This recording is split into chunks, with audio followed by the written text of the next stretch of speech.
What's going on? What's going on? Welcome to another episode of Smashing Kidney Disease. I am your host, Steve Belcher. How y'all like that intro? I mean, I love it. Let's hear it one more time. I love it.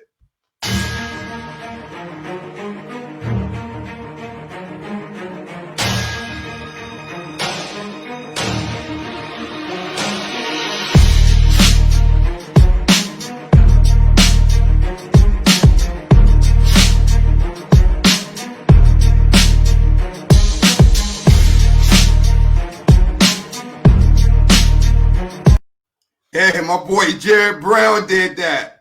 The Brown brothers, him and his brother collaborated and made that intro. So shout out to my man Jared A. Brown for that nice intro.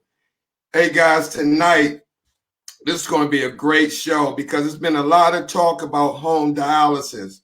In fact, I got into an argument with a gentleman on a guy's show that does 19 years of hemodialysis, very comfortable with it, and I respected him. But I was trying to just talk to him and ask him why he wasn't interested in hemodialysis to get his perspective. Man, this guy started talking was like, man, you talking out the side of your neck. You don't know what you're talking about. This, that, some people may not want to do it and all that, what's for somebody else is not for other people. And I understand that. I wholeheartedly understand that. However, imagine this. If you're working, we got to work. I mean, it's your main means of income, right? And then all of a sudden, boom, kidney disease strikes your life, right? And so now you don't know anything. You go in a hospital, it's like a rush thing. Hospital, they putting the access in your neck, right? Where is it at? They putting one of these in your neck, right? You don't know what's going on. You work and all of a sudden you go on sick leave, you got one of these in your neck, right? So now it's time to go back to work. You're discharged from the hospital. You're trying to think, what am I going to do now? How am I going to manage going to outpatient hemodialysis and work 40 hours? How is this going to happen? If I work from 8 to 5, right, and I need to get an evening shift when I get off and they don't have it, what do I do? Now you got to rearrange your schedule. You possibly lose your job, right? But what if you lose your job and then 3 months later, someone said, did you know you could do home dialysis? And you'd be like, what? Wait a minute, what are you talking about? I lost my job because I thought I only could do in-center, and you telling me I have an option to do home? Now I'm on dialysis with no job when I could have been on dialysis at home and still have my job. What the hell is going on? So to help me unpack that, but share this video, share this broadcast. I'm telling you, you're not going to get any true information like this from veteran warriors, right? Here to help me talk about this is a person who's been on dialysis nearly 30 years, right? She's had a transplant. It rejected. So she decided not to go. She's comfortable with her treatment, doing it at home. She's a staunch advocate of kidney disease, an educator in the kidney disease community. She travels across the country, sitting in lectures, think tanks, giving lectures, and work for Rogerson Institute as well as Next Stage. So without further ado, and she's a consultant and board member of Urban Kidney Alliance. Without further ado, Dawn P. Edwards. What's going on, Dawn? Hey, Steve. Boy, that's about the best introduction I ever heard. I mean, we got to take this a step further. I mean, because people say there's no um, media attention on kidney disease. And that's what we're trying to change that narrative, Don. But we need more people to watch this broadcast, to share, to participate, to interact. Because if you don't do that, how are you going to learn, Don?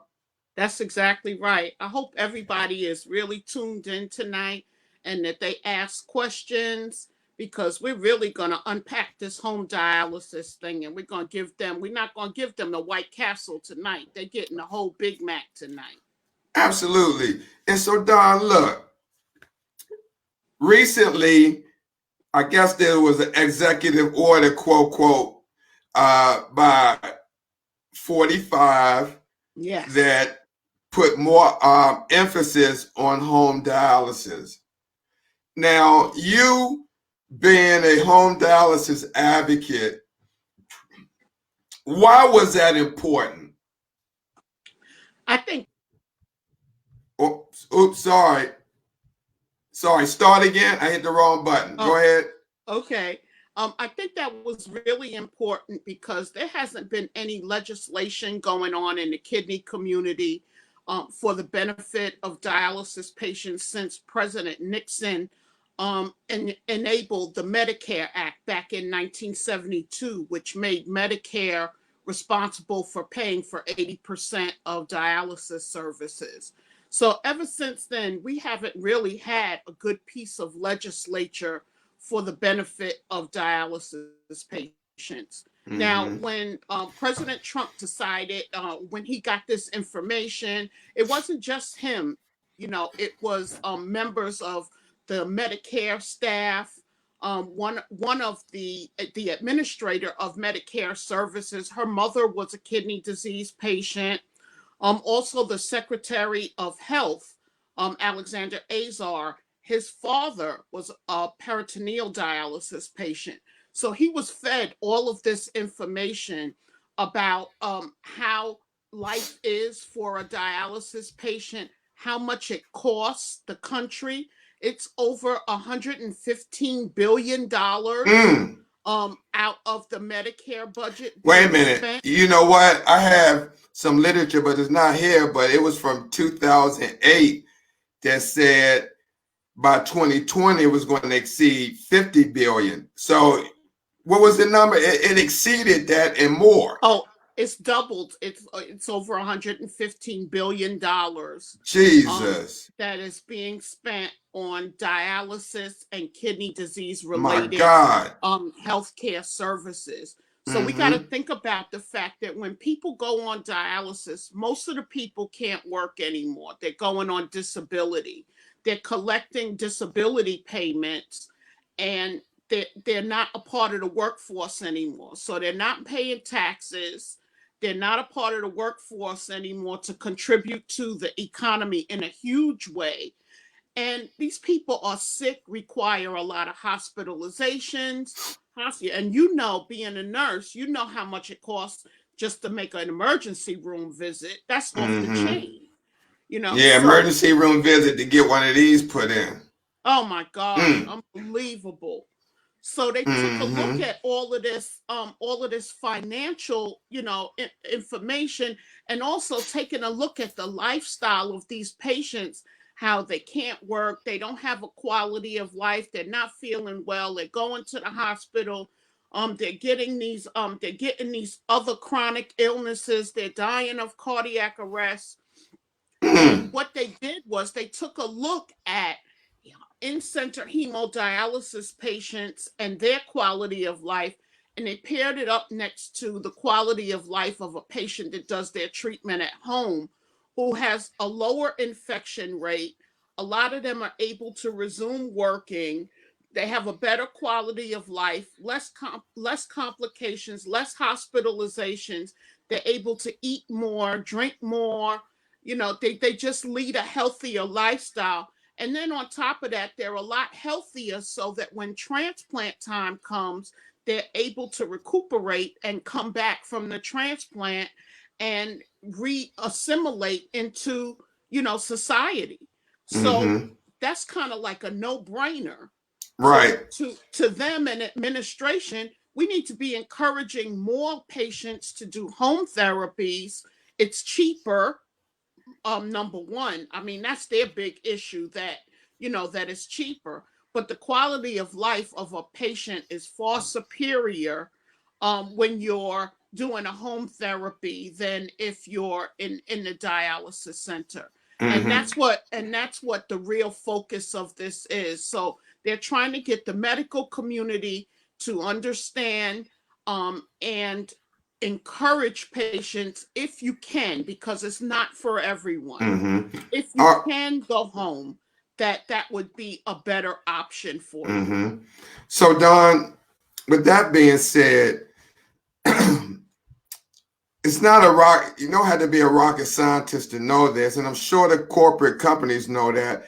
Why do you think, even though they have literature that we're going to be using tonight to discuss home dialysis option, why do you think enough emphasis is not being placed on it by the corporate companies? I think that the corporate companies want to do it because that reduces the amount of revenue that they have to spend. They don't have to hire as many people to work in dialysis centers. They don't have to stay open as late. They can turn the lights off, save some light bill money and things of that nature. So I don't think it's the corporate structure. They want patients to go home. I think it's the medical community that more needs to support it, because it's a lot easier for a physician to come in and walk around the unit and see 35, 40 patients than it is for him to take time out of his schedule to sit down at a clinic visit and give a one-on-one clinic visit to a patient. All right. So So, it's a lot easier for them right, to just right. walk the unit. So let me play devil's advocate. Sure. With that being said, right? Um, I lost my train of thought because wow, with with doing home dialysis, right? Okay, I know what I was going to say. So I posted an article from a 2017 article that featured Dave White in a Washington Monthly, Oh, yes. and it talks about that a lot of companies don't inform patients about home dialysis because if they're in You're right. center, they get the revenue in the center. And so, with that being said, I've talked to many patients in my career that did not know about transplant options. So, I mean, it kind of go against, like you were saying, that most companies they promoting it, but yet in the urban community, a lot of those patients don't know about home dialysis, or the unit where they go may not have a home dialysis program and don't And that's the refer point. them and don't That's the refer point. them. And that's the point, Steve. If that dialysis facility doesn't have a home program on site, they're more hesitant to refer a patient because they're going to lose the patient, Right. thereby losing the insurance money and losing revenue. Now, if you take our big corporations, DaVita and Fresenius, they can refer a patient out to a nearby unit. Sure. It's the same money.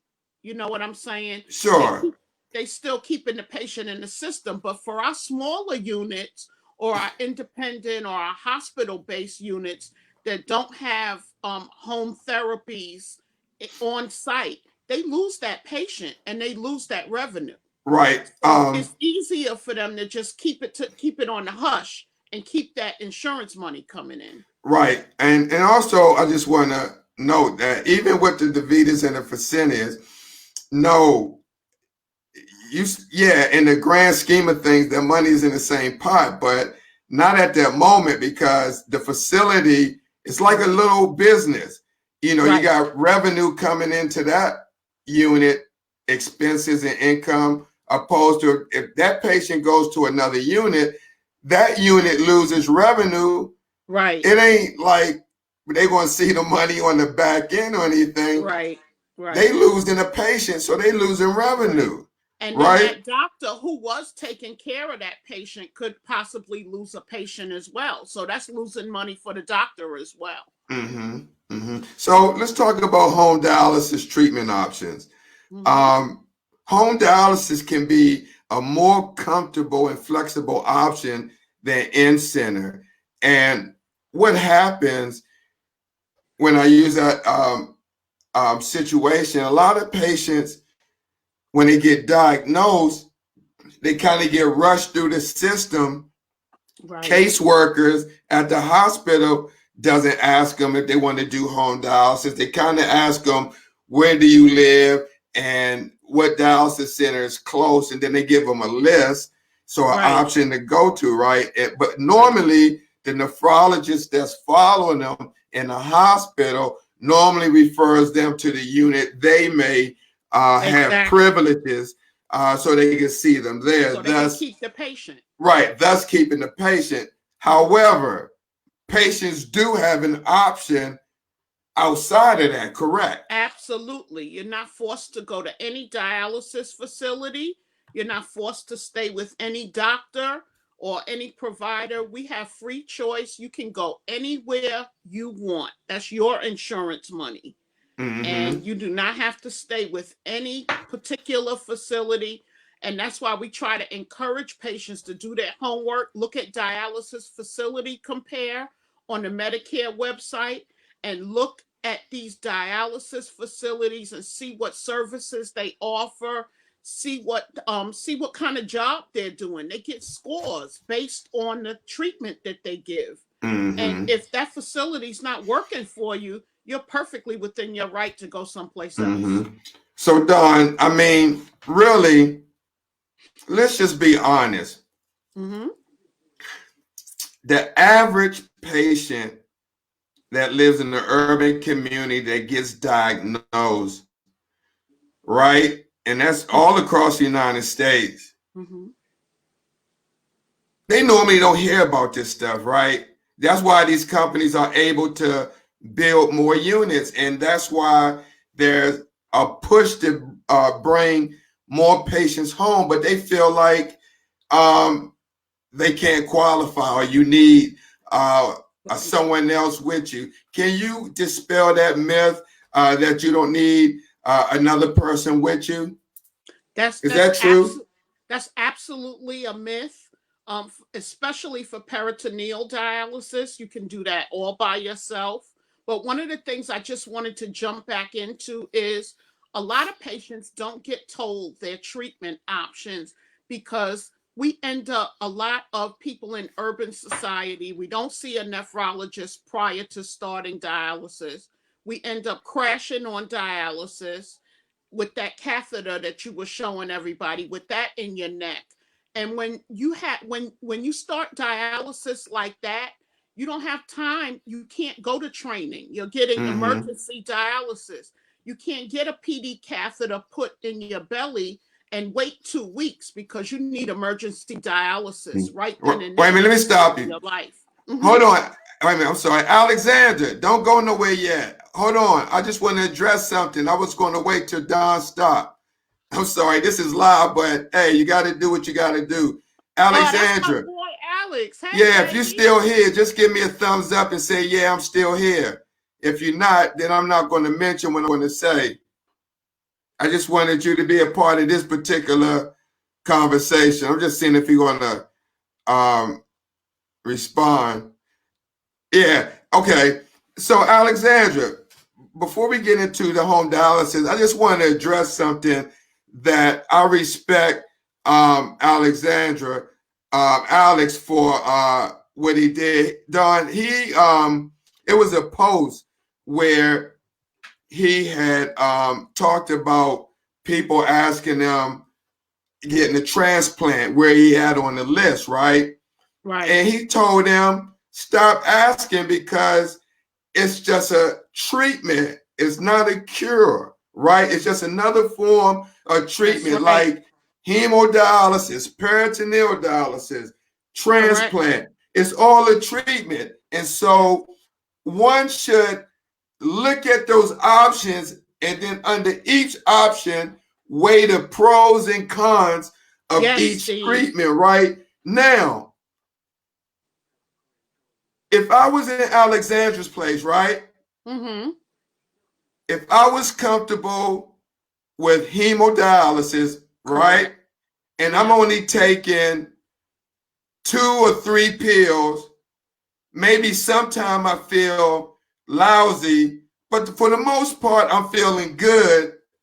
And then my KT over V on my treatment is just as good as someone who had a transplant, which is a treatment. Right. And that's taking 26 or 20 or how many meds? Right. Why would I want to switch if I'm comfortable with this treatment, taking 2 meds, not 26, not put myself at other risks or complications? I barely have any risk or complications with the treatment I have. What's Right. wrong with that? I mean, I'm It's not a patient. absolutely I'm not a nothing. patient, so I can't, say. But if I was in that position, because I do have kidney disease, it's not that far advanced for me to think about it. But if I was in that position, why would I want to switch if transplant is just a treatment and not a? I'm still going to have kidney disease. I still got to take meds. But with this transplant, now I got to worry about, oh, is the stent going to fall out, or is the scar going to heal, or am I going to get CMV, or am I going Right. to get cancer, or this or that, or whatever complication may come. Some people experience, some don't. Like they say, the art of medicine is not an exact science, so it doesn't apply to everyone the same way. What's wrong with that, Don? Being you had a transplant, you was in Mm-hmm. that position. Can you speak on that for me, please? Oh yeah, I would love to speak on that. We all have, we have kidney disease, and like you said, everybody is different. And we all have the right to choose the treatment option that works the best for us. If a kidney transplant is something that you want and you desire, and dialysis is not making it for you, and you're looking forward to that kidney transplant, by all means, 100%, I say go for it with everything you got. See, can you find a living donor? Get on the list, get out there, do what you have to do to get your transplant. If home dialysis is what works for you and it gives you the outcomes that you want and you feel good, then that's what you should do.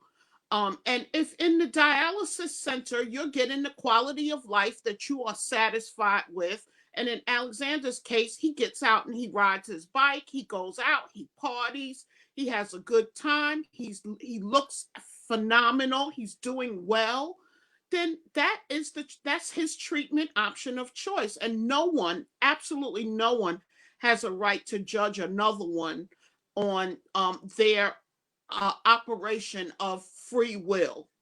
This is America, and we have the ability of making choices, and that's why there are so many choices, so we can pick the one that's right for us. And it's unfair to him that someone would judge him or try to get him to change his opinion based on their thoughts or their beliefs, what they think. Absolutely. On their It's thoughts. yeah, it's not fair, So and we should not stand for that. You do what's best for you. It's your life. So, Alexandra, what I want to say, bro, keep doing what you're doing. The videos, the vlogs, the mountain bike brand.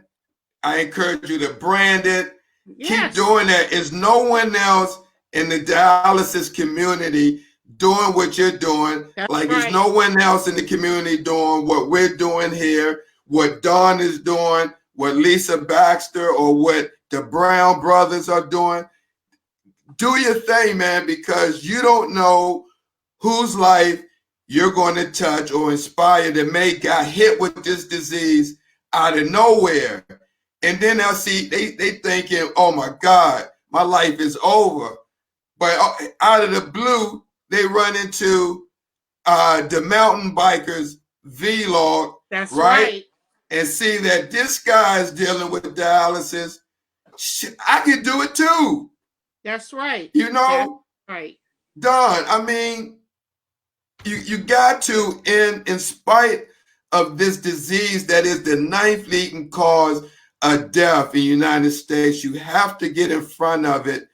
In spite of having this disease, you got to manage it, not let it manage you, correct? Exactly right. Exactly right. And only thing I say is if you know your options and you know what's available to you and you make your choice, then who's at fault? Who can fault you for that?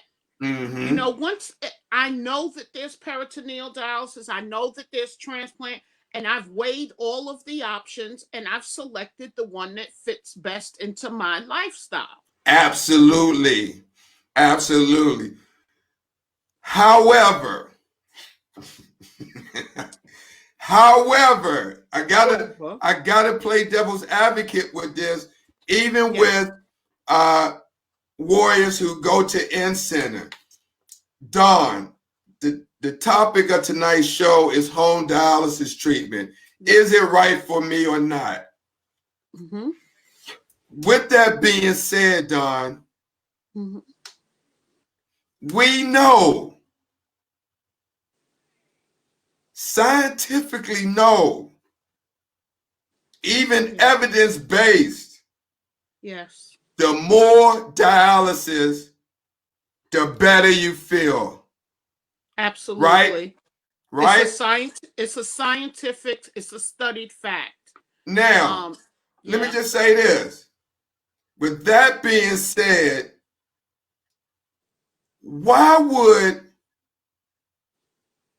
someone do 9 hours, be happy doing 9 hours of treatment a week opposed to 30 hours when you would have tremendous outcomes and results? Why would one want to go into a unit and be put to the rigorous treatment of running 4 hours with a high blood flow rate, putting pressure on your heart, uh, uh, hypertension, someone else regulating your treatment? Why would someone opt for that opposed to being in the comforts of your own home, able to watch what you want on TV, have somebody go to the kitchen and get you a cup of ice if you wanted to, right? Yeah, yeah, Sleep in your bed, yeah, hook up whenever you want, yeah, go to work, yeah, feel practically have KT over V's with people who may have a transplant. yes. Why would they not want that to do that, Don? I Well, mean, I mean, logically, it yeah, seems that would be the best way to go. right, right. But again, we have to respect another person's wishes. Number one, True. some people want to be completely detached from dialysis. When they walk out of the dialysis center, they don't have to address it anymore until they come back. Mm-hmm. I've heard patients say that they don't want to deal with the deliveries and they don't want to look at the dialysis machine every day. They don't want it in their home. I've heard people say that they feel more comfortable having someone take care of them. They don't want to do all of that work themselves. Mm. I've heard so many different reasons why people feel like the in center is the right choice for them. Some people say that they would miss the others at the dialysis center. That's their social outlet for for them, because they don't have friends or they don't go out much. Mm-hmm. And some people, some people just don't want to, they don't want to hear about it. They don't want to do it. They're not generally concerned, and they feel like they're doing okay. And, Mm-hmm. if that's their choice, that's okay. But my job as an educator and as an advocate is to make sure that you fully understand what decision that you're making. Why Mm-hmm. you're making this choice to stay in the dialysis center. Just like there's risks with kidney transplant, there's risk with peritoneal dialysis as well as home. So Mm-hmm. you have to weigh all of those things in order to, Absolutely. before you make a decision. And don't just say, oh, I don't want to hear nothing about home. I don't want no parts of that. Make sure you Yeah. understand what it Absolutely. entails, and what the big picture is, what your life could be like 20, 30, 40 years down the road, because you just might live that long. Absolutely. Absolutely. So let's talk about home dialysis. I mean, that's what the topic is, and the treatment Mm-hmm. options. So, Don, you do home dialysis. They say that home dialysis treatments are generally shorter but more frequent than in-center hemodialysis. It says this gives more opportunities to clean your blood, which can remove more fluid and waste, making dialysis easier on your body.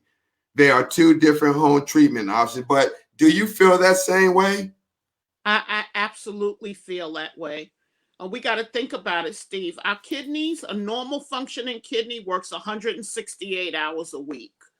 When you go into in the dialysis center, you're getting 3.5 hours 3 times a week. That's about 11 hours. Um, the average dialysis patient thinks that one hemodialysis treatment cleans all of the blood in your body, and that's another myth. The average dialysis treatment only cleans 10% of the blood in your body, and that's why What? we feel so crummy. What? Yes, Wait a minute, wait a minute, wait a minute. Repeat that again, Don. yeah. The average dialysis treatment only cleans about 10 to 15% of the blood in your body. Oh One my treatment. God. So that's why a lot of warriors they say, "Oh, when I get off, I feel horrible fatigue, or I got to go home and lay down and can't do nothing until the next day." That's Ex- one of the contributing factors. Correct. So you're cleaning out 10 to 15% of the blood in your body. You're getting a rigorous treatment at a 450 blood flow, because they're trying to get the most blood out that they possibly can in that 3.5 hours. That's why they use those big 15, 14 gauge needles, so that they can get that optimal blood flow, so that they can get as much blood out to get it, rinsed out and put back Mm. in your body. And that's exactly why cardiac arrest is what kills dialysis patients, as opposed to kidney disease. We don't die from kidney disease, we die from cardiac arrest and infection. Those are the two leading causes of death. And that 450, 500 blood flow 3 times a week is wearing out the valves of our heart, and it's Mm. causing heart weakness, And get myocardial infarctions, and and getting the valve replacements and stuff like that. correct, correct. So these are the things that I try to make sure that patients understand. And sure, there's patients that live 25, 30. I know people that been on dialysis for 30 plus years, Me too. in center hemodialysis, and they Mm-hmm. don't have heart problems. But just like some people get a transplant and it rejects, some people get heart disease and some people don't, and some people have other problems. So Mm-hmm. it's just it's all depends on, you know it all depends on you and your body. But Wow. going into dialysis 3 times a week, pulling off 3 and 4 kilos is going to wear you out. Exactly. And that's a fact. And that's why people, even if they can't go home and they do have to go into in-center treatment, to be mindful of your treatment. Watch how much fluid you intake. Know your orders. Know what blood flow rate you're on. Have them rotate your needle sites, not sticking you in the same place to create aneurysms. Just monitor your treatment so you don't become a statistic or what we call an adverse reaction or something that happened in the dialysis units, whether you fell, got infiltrated, nausea, vomiting, whatever the case may be. And Lord forbid, go ahead. This information is being given out on Urban Health.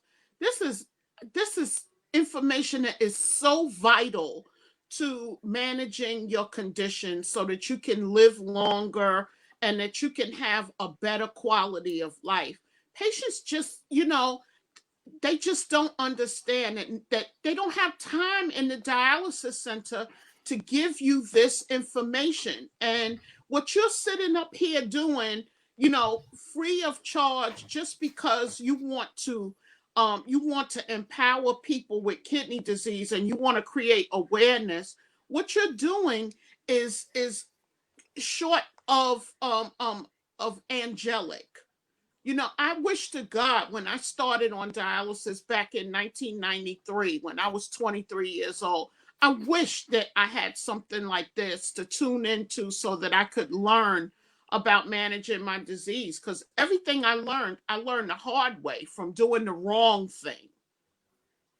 And you're providing an outlet here for people to really be able to take care of themselves, and to have some kind of quality of life. And you're doing this just all because, all right, just because you're you, Yeah. This is necessary. These should be watched and shared. Absolutely. Yeah. I appreciate that, Don. Wow. When I started this job back in 1985, right after the military, I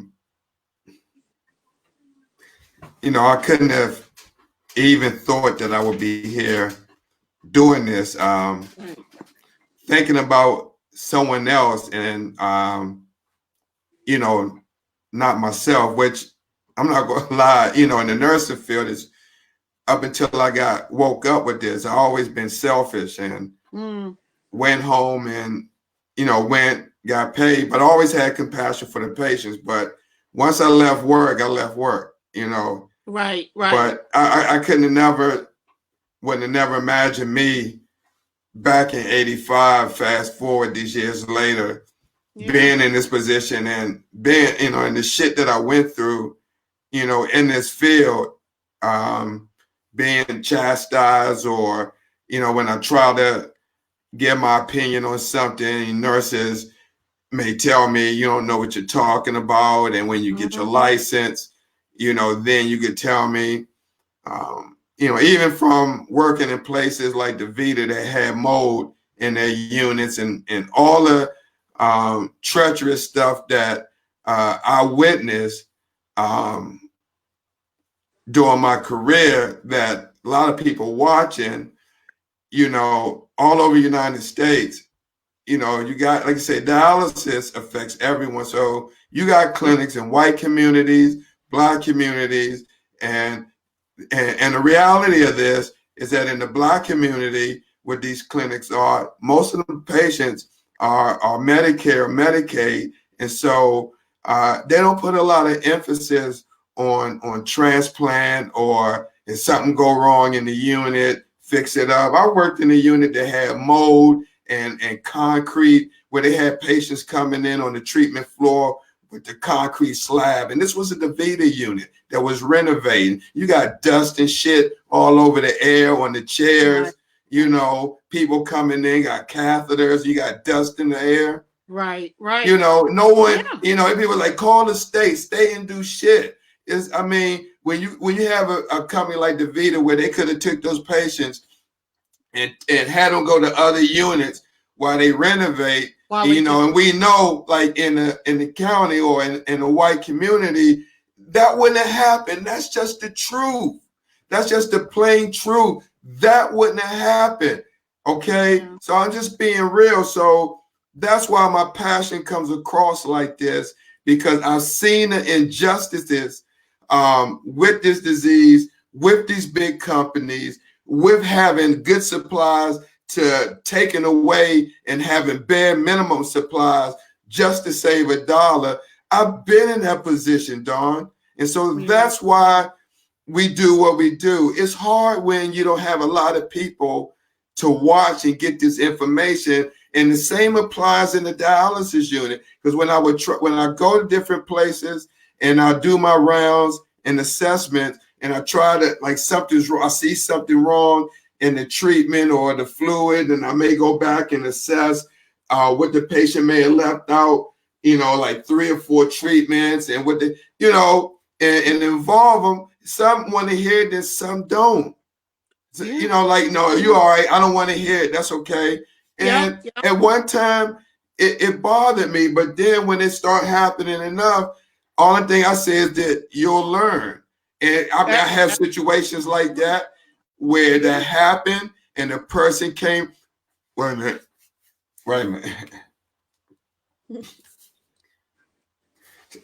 Nah, so this made me think about one of my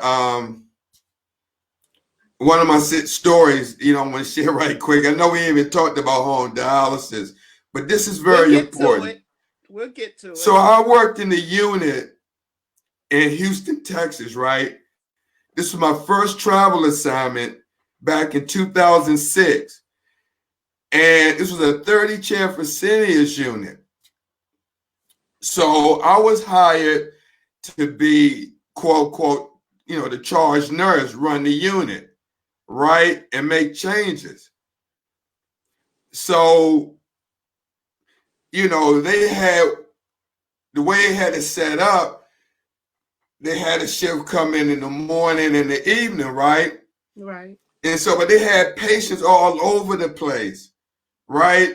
Patients that run 4 hours here, 3.5 here, maybe over here you got 3 hour, like 3 hour patient. It was all scattered, right? Right. So what I did, I went home at the apartment where I was at in Sugar Land, Texas, and I did a seating arrangement, right? So basically, what I did is I put like all the 3 hours or less, or 3.5 hours or less on one side, right? 15, and on the other side, the 4 hour, patients who ran 4 hours or more, because we had patients running 5 hours and shit like that, right? Sure. And so the point was, the 3 hour, the side with a 3 hour, 3.5 or less, that was like the fast side. So patients, get their treatment because we stay late. And so when you got patients that come in from work 4 hours or whatever, you want to have available chair opposed to, if you're on one side, patients be scattered all over. So I did that, of course, before I got there, patients are comfortable where they sitting at. You had 3 years, 4 or 5 years. Here comes some black guy rearranging, changing up everything. Right. Change is good. So we sent out, but before that happened, talked to the director of nurses and showed them a plan. And it was, oh yeah, right. We sent out the letter to the patients, letting them know we was getting ready to do that next week, right? So that following week came, everything was changed. Just one patient, right? I didn't know these guys from a can of paint. This was maybe like 4 weeks or maybe a month and a Mm-hmm. half into the assignment. Mm-hmm. You come in, right? Everything has changed. I'm walking around assessing and talking with patients, right? Right. Here come this guy, black guy. He comes in the unit and his chair was changed, right? He already Right. know. He comes up to me, well, not really up to me, but he's standing up, yelling in the unit, motherfucker, and all this, and I ain't moving no goddamn way. Shit, you don't know what the hell you doing. I'm talking about he blasting this in the unit at Oh my God. 6:30 in the morning, right? Oh boy. I'm talking about the whole unit was looking Mm-hmm. at this guy, right? Yeah. And I'm still walking, doing my assessment, Uh-huh. not even thinking about, I'm hearing it, but I'm Right, not right. reacting. Everybody else listening or watching TV, and he's cussing and shit, excuse my language, but he's doing all that. Uh-huh. I'm like, damn. So he settled down. He went and got the social worker and da da da da, and he settled down and sat wherever he sat. Of course, inside I was crushed, but Right, I right, had to keep it like, I'm like, damn, that ain't never happened to me before, right? right. And so I went home. It really bothered me being in Texas, and this happened on my first assignment. This guy, blasting off on me on Monday and Sure. kind of really messed up my day, right? But I Mm-hmm. just prayed and, had positive quotes that I say. And Sure.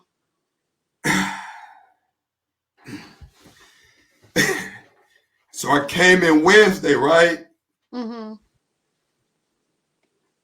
Doing my rounds. This guy got in the middle of the floor, right? Mm-hmm. And he said, excuse me, everyone. I mean, everybody was in there, right? Hold up. I'm sorry. So he got in the middle of the floor, right? And Mm-hmm. like, can I have everybody's attention? And he just said, Steve, I just want to apologize to you for what I said. And Wow. I can't tell you what that meant to me, right? Yeah, yeah. So that was just one of my stories of my Yeah. experience. But That just everybody is shows not you. mean, and I understand. And Yeah. that No. experience made me look at just one of those pivotal points in my career that made me look at patients in a different way, Different. that Yeah. they could be dealing with other stuff as well. And, when you're Yes. trying to change something that you're so used to, you got to take stuff like that in consideration, You have to. you You know? have to. Yeah. And I have to apply the same principle to my work because, like you said, everybody's not ready to change at the same time. Everybody's not listening. They're not ready to hear. So, sometimes you just got to take the good with the bad and just, if they're not ready, okay, and just keep it moving. And hopefully you plant a seed. Because Right, really right. that's what we're trying to do here is, plant seeds of knowledge into people. And, even if you can't deal with it right now, you come back to that piece of information later and ask some questions about it. And it might just be the thing that saved your life.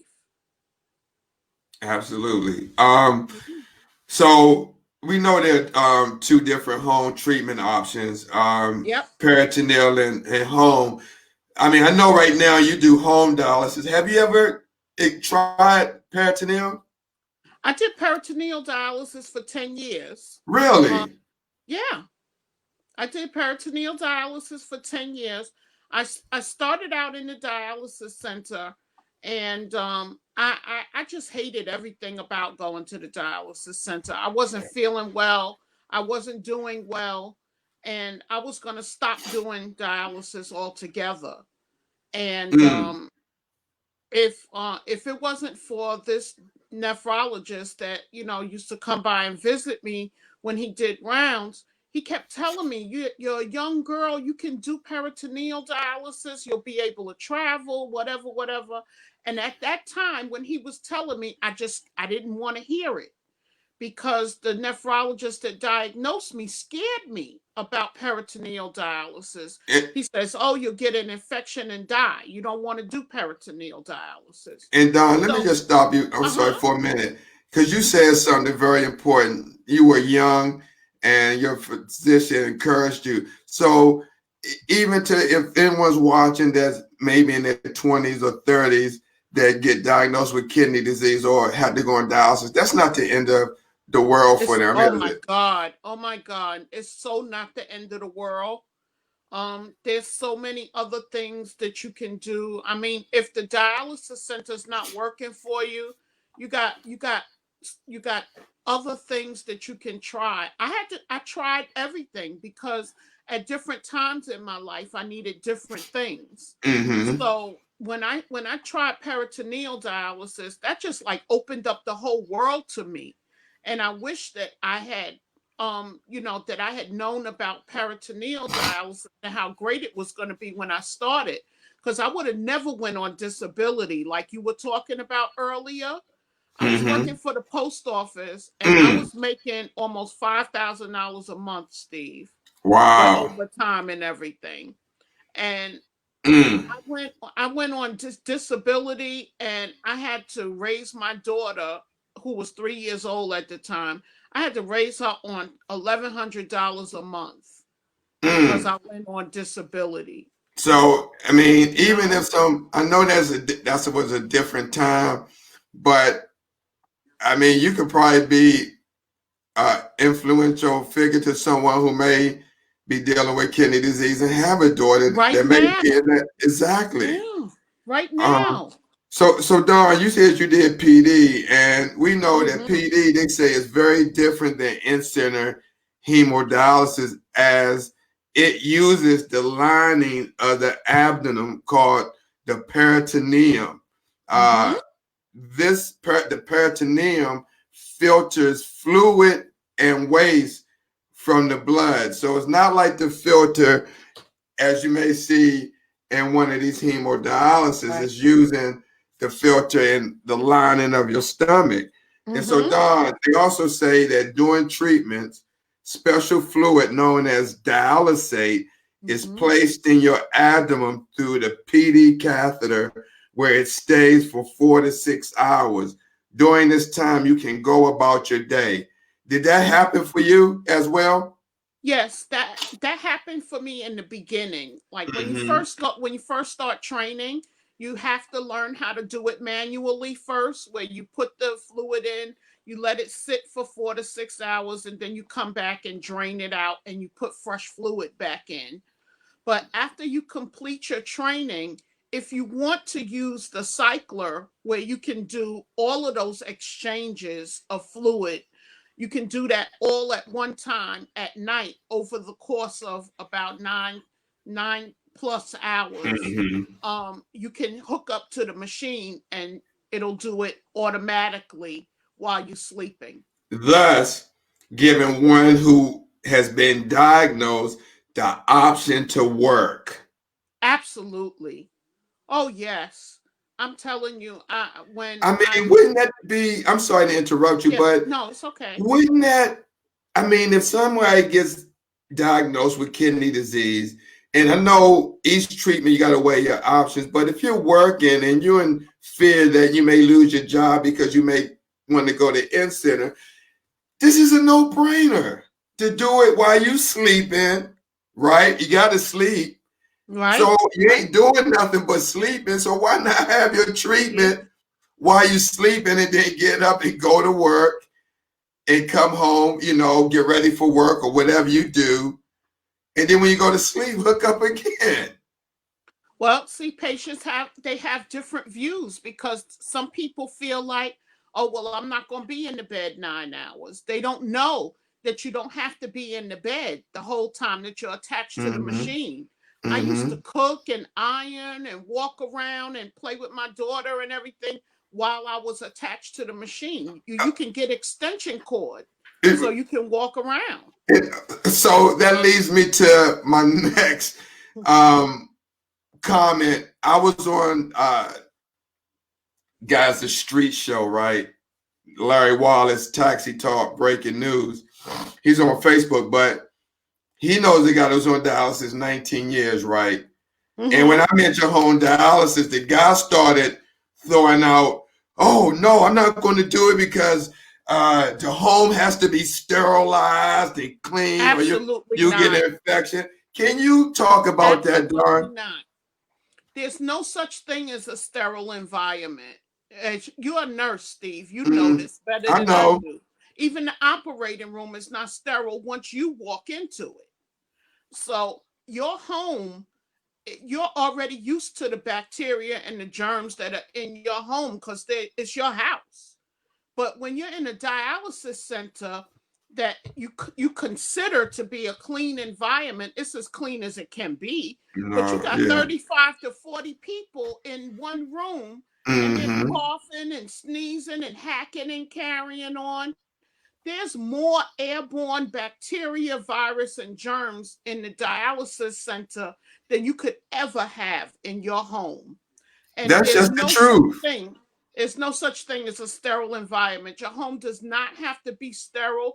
It doesn't even have to be, I mean, it just has to be livable. You just have to have space to put the stuff down and space to be able to do your treatment. I mean, that doesn't seem hard to me. Simple. But these are the myths that have come about that scare people away from wanting to try it. Hmm. So as the fluid is sitting in your stomach, after the prescribed treatment time, you would need to drain the fluid and Mm-hmm. replace it with fresh dialysate solution. The process of draining and replacing the fluid is called an exchange. Right. Depending on your dialysis needs, you can expect to complete 2 to 5 exchanges per day, which takes Mm-hmm. about 20 to 30 minutes each. Now, how many exchanges did you perform each day? I did four. You did 4. Yeah, every 6 hours I did an exchange. And when you're sleeping, that doesn't sleep time doesn't count because I did my last exchange before I went to bed and I slept as long as I slept, and then I did my next exchange when I woke up in the morning. Hmm. Hmm. Now, the second type of home treatment option is home hemodialysis or Mm-hmm. HHD, and that's what you do now, right? Yes, Can you I talk do about home. that? Yes. Home hemodialysis really saved my life. When I got back from my transplant experience and I had that rejection episode, I was in really bad shape. I didn't have a vascular access. I was sick. I had fractured my hip. I had MRSA. I had a whole bunch of things going on, and I had to go back to the dialysis center. And I was losing weight, and I felt myself literally dying. I knew that I wasn't going to make it. And I knew that when I was home doing peritoneal dialysis, that's when I felt my best. So I wanted to go back home. And so I looked into home hemodialysis. And when I found a center that would accept me into their program, I went to training as quickly as I could, and I learned how to do that home hemodialysis, and I've been doing that successfully for the past 10 years, and it's the best thing that ever happened to me. I feel fantastic. My diet is barely restricted. I'm still careful with my potassium, and I follow my blood work as far as phosphorus is concerned. but I'm only taking a couple of pills a day, and I feel absolutely fantastic. And my KT Mhm. over V is phenomenal. What's the So number? What's the number of your KT over V? my KT over V runs to 3.6 to a 3.8 a Wow. month. That's Wow. equivalent to someone with a kidney transplant. I've worked in units where I've seen someone with a catheter have a KT over V of like 0.75, Correct. 0.98, but the national standard is greater than 1.2, right? 1.2. Correct. Now, Yeah. what's the difference with a KT over V of 1.2 and 3.6 that you have? Well, KT over V is your creatinine clearance. All And right. that's a measure of of the adequacy of the dialysis that you receive. So a 1.2 is a passing. That's the national average. That's a passing. But if and a home hemodialysis patient, a passing is a 2.0, Mm-hmm. and mine is a 3.6 because I do nocturnal home hemodialysis. So instead of me getting 11 hours of treatment a week, I get about 25 hours of treatment a week because Please. Now go ahead. I'm sorry. I do dialysis every other day for 6 hours and 44 minutes. Mm-hmm. So Please, I'm if you getting over 25 hours of dialysis a week. that's a lot. And if you're watching this, please go to our YouTube channel, Urban Health Outreach Media, and subscribe. Even if you don't watch, please help us out and subscribe so we can boost our subscribers. Um, Dawn, Yes. I must say, as working in dialysis Mhm. now, looking at you right now, and if I didn't know you, I wouldn't think you were on dialysis. Your skin, the skin tone is nice and brown, right? Looks golden from here. I don't know if you got makeup on or what. However, with that being said, does your skin look that way because of your treatment? Because I see people in the dialysis unit where Yeah. their skin is really dark, right?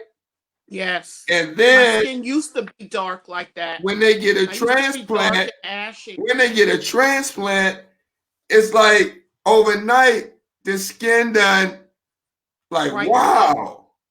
Yeah. Yeah. So and you don't That's even have exactly a what. transplant. Yeah.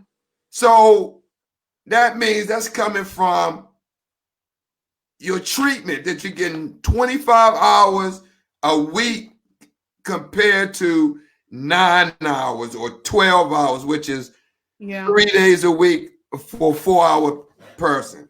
Yeah. That's true. And that's the toxins. I'm getting a lot more toxins and waste out of my system, so it's not showing up on my skin. And I don't wear makeup. I have a little bit of eye makeup on, but I don't wear any cream, or I don't do anything to my face. That's just what God gave me. But when I was in the dialysis center, I did have a dark complexion. I had really ashy skin.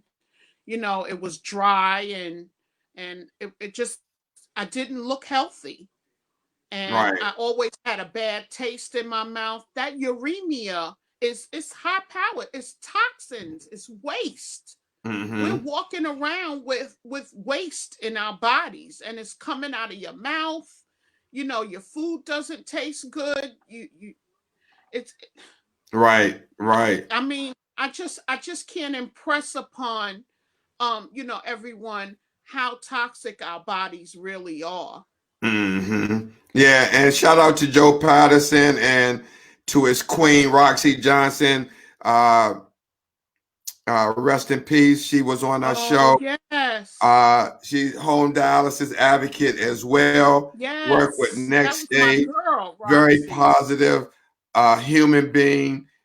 She did home dialysis. She was a Zumba queen as well. Yes, she was. Joe, thank you for sharing that. God bless you, man.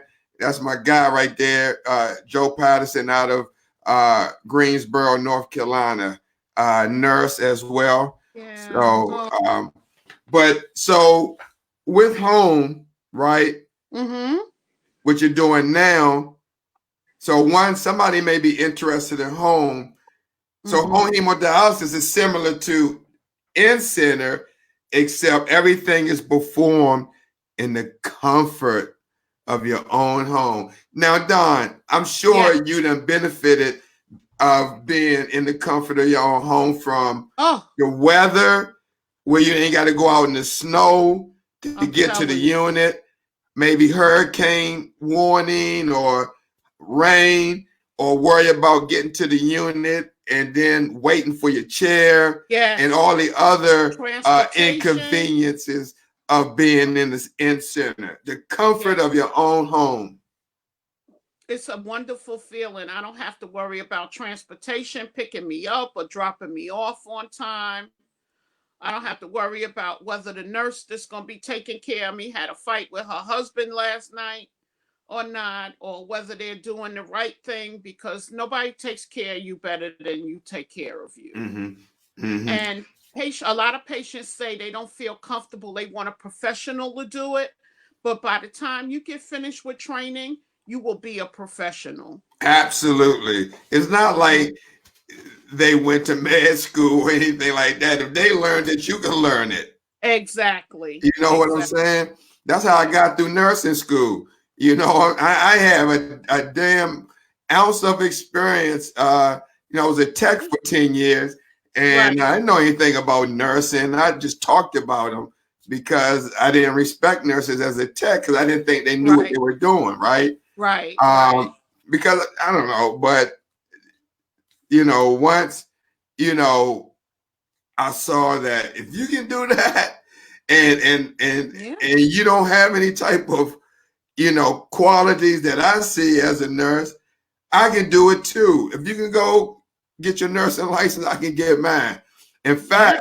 what I used to do, now that I have my license to motivate me, I went, back then, this was in the 90s, so I had access to Mm-hmm. my supervisor's file cabinet, right? So I Uh-huh. got one of the nurses and got her license out, right? And, Uh-huh. and made a copy and for me, right?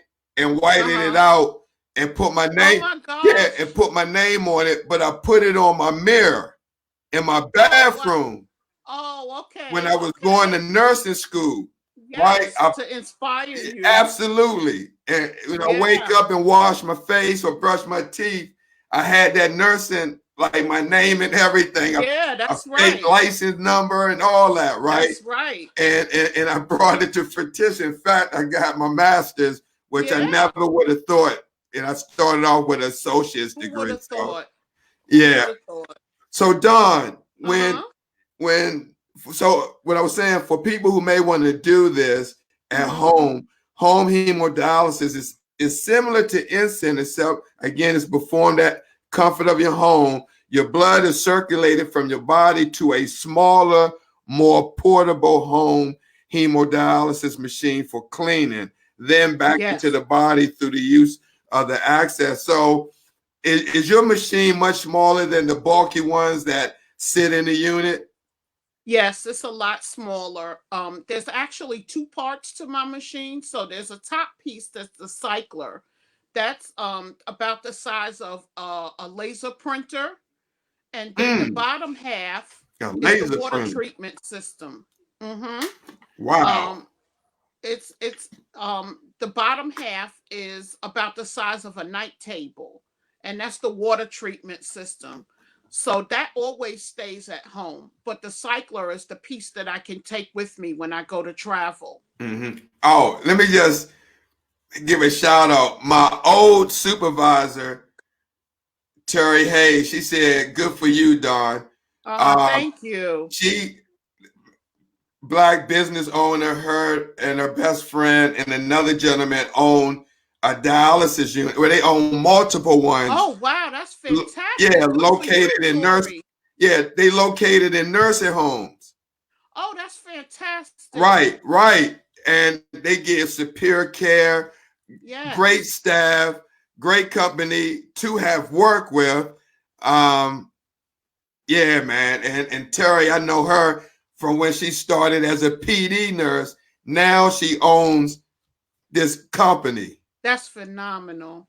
See, that's how Yeah, you do it. so if anyone is in Maryland, I'm sorry, in Virginia or Maryland and or Eastern Shore, and you got a relative that's in a nursing home, find out where Advanced Dialysis Center is located. If you need dialysis for your loved one that has to go in a nursing home or a rehab center, find a Advanced Dialysis Center.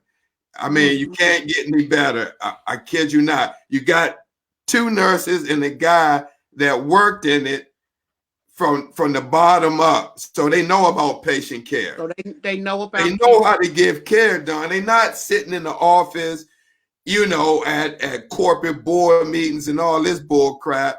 I I mean, hear if they you. have to work on the floor, then they have to do it. But they're going to find somebody before they come I out know of that's their right. house or anything like that. They Right. passed all that, but they Right. had to do that in the beginning. Sure. Sure.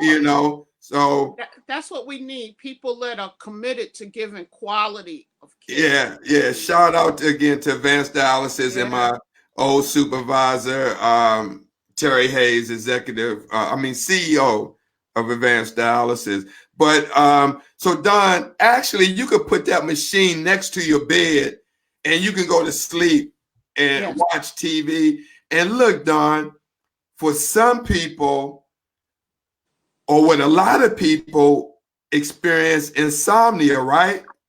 Oh boy, I had it so bad. I had it so bad. I was taking Ambien for a long time, and everybody knows. I mean, those who are familiar with pharmaceuticals and stuff, Ambien knocks you out, and Right, I right. I could not. I could not go to sleep without that.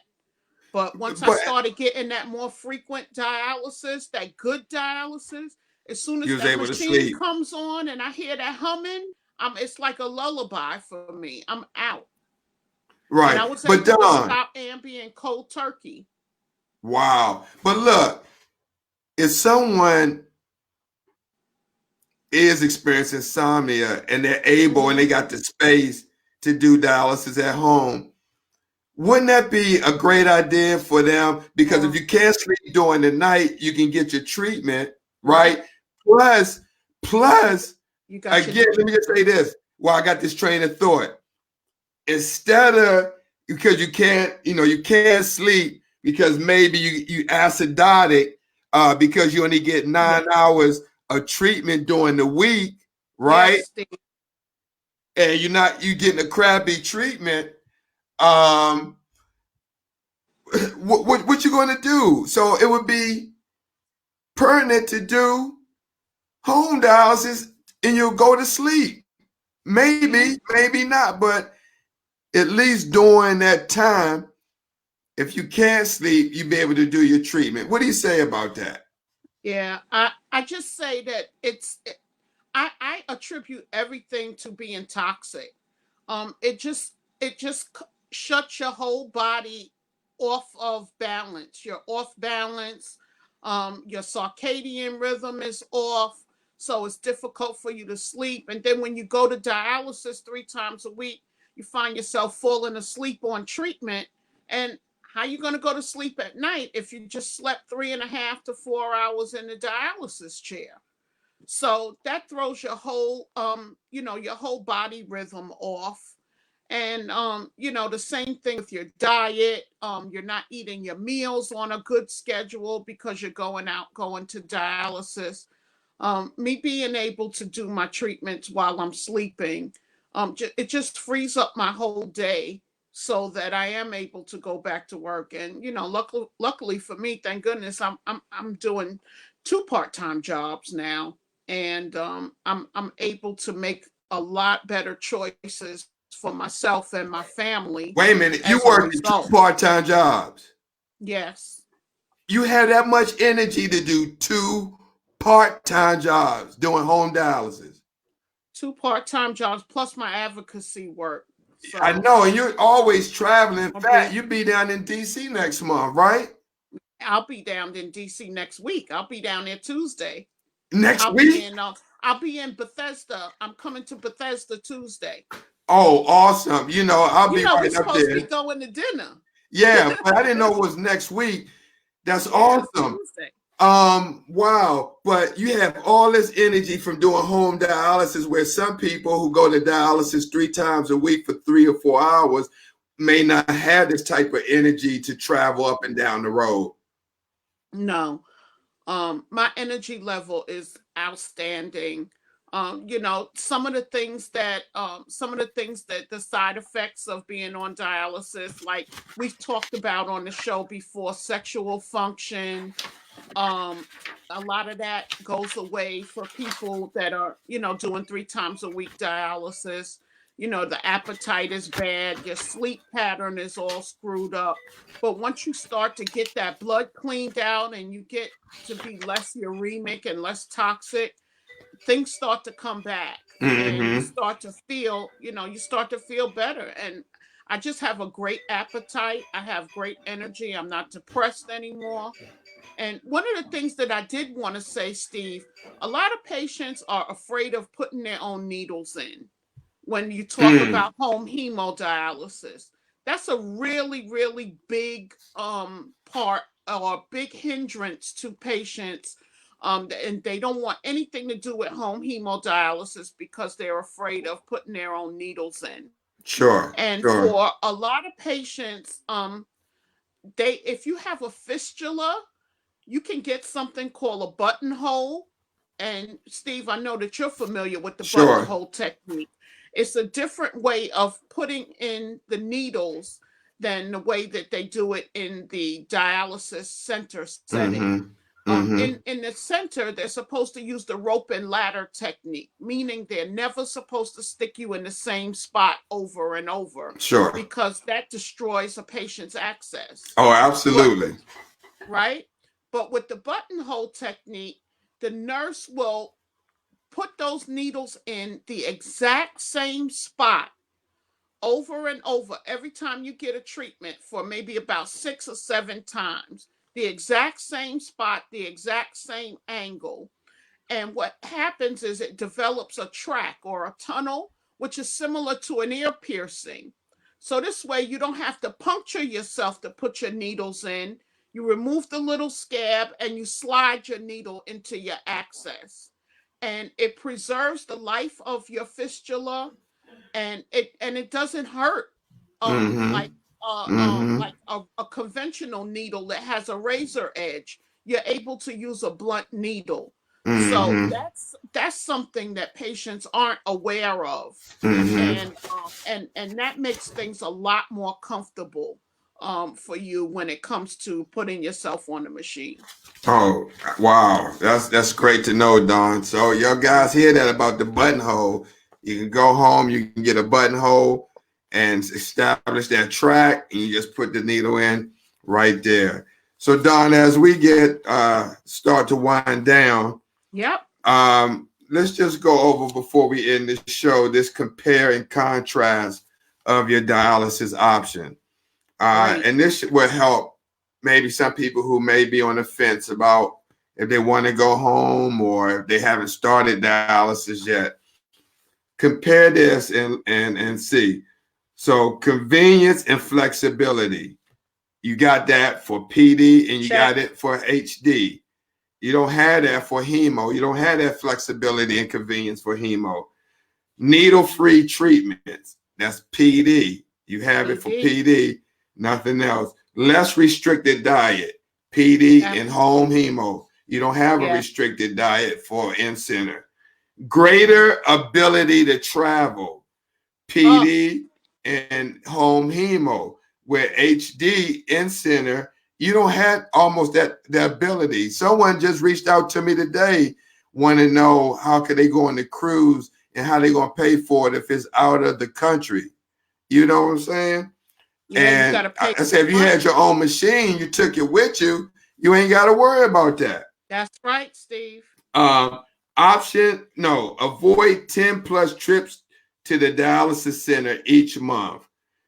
PD and home. You ain't got to go more than 10 trips to the dialysis center. Once a month. Exactly. Option to free daytime by dialyzing at night. PD and HD. Also in center if they got nocturnal, right? No supplies to store at home. In center, right? Yeah. Minimize weight gain. Home HD and hemo. Yeah. No care partner required. PD and in center. But now you said that you can do home hemo. You don't need a care partner, right? Your doctor has to sign off on that you can do those treatments successfully independently. Okay. More social time with other dialysis patients. You got that for an in-center, right? You don't have it for PD at home. So, it depends if you want to be socialized, more sociable. More likely to receive a kidney transplant, PD, home hemo. And they don't have nothing next to in-center. Fewer infections requiring hospitalization. They got it PD checked, right? Shorter recovery time after treatment, PD and home hemo. They ain't got HD. There ain't no short recovery time with that. Possible improved appetite, home hemo. Fewer medications required, PD and home hemo. Better blood pressure control, PD and home hemo. Possibly improved sleep, PD and home hemo. More closely matches the work of natural kidneys, PD. Protection of future vascular access, PD. Don, the writing is on the wall. We put out the information tonight for people, hopefully can make an informed decision on what they may want to do or continue to do. I definitely thank you for coming on and helping with this topic. Do you have anything you want to say about home hemodialysis before we leave this show? I just hope that we provided people with enough information so that they feel informed and empowered, and that this is not the end. Dialysis is not the end of life. I call it live-alysis anyway, because you can live, and I've done it successfully for over 27, going on 30 years. And just ask questions. If you want to know more about home dialysis, go to treatment next time you go to treatment and ask them about it. Ask all the questions that you need to know. Don't just say that I'm not interested, because that's not in your best interest. And I think we lost Steve for a second. No, my mic fell on the ground. Here he comes. Yeah, very well said, Don. I thank you. And again, thank you for coming on and helping me talk about this important topic that needs to be discussed more. Get people and let them know that if they do get hit with kidney disease, that they have other options to choose from other than going to an in-center thinking that they're doomed to in-center. So you can still work, do other things, go travel, hobbies. You ain't got to worry about being constricted to a time to get there. And if you can't make it, getting your treatment cut short. It's I don't know, but we want to keep talking about it, having shows like this. So Don, again, thank you for coming on and sharing this important topic of home dialysis, other treatment options. Thank you so much. And everybody be well and be healthy. All right, Don. Talk to you soon. All right, dear. All right. Guys, thank you for coming on. I did see a high amount of people on this broadcast. Thank you, thank you, thank you. We got to keep getting this message out, keep sharing this broadcast so people can hear this information and can apply it to their self and be mindful of their treatment, know what's going on, and don't have to feel afraid of doing something different, not maintaining the status quo. All right. Like I said in the beginning, the art of medicine is not an exact science, so everyone is different, right? So with that being said, thank you guys for tuning in. Join us tomorrow, right? As I'm going to have on at 7 p.m. Audrey Bella Langston, aka Bella, right? And she's out of Tampa, Florida. She's going to be on here 15 years with a kidney transplant. She's going to share a story. She's doing some great advocacy work down in Tampa. She's just going to share what she's been through with this disease and how she's handled it. And then after that, you got the Warriors Quest, the hit show Warriors Quest with Jared A. Brown with He's Back. Tune in to that from 8:30 p.m. to 9:30 p.m. Where else are you going to get information, topics, and shows like this other than Urban Health Outreach Media? Guys, again, thank you for watching this show. If you're overseas, wherever you're at, United States, just know if you got a question or any comments, just reach out to us. We'll be right there to answer them. Good night and God bless.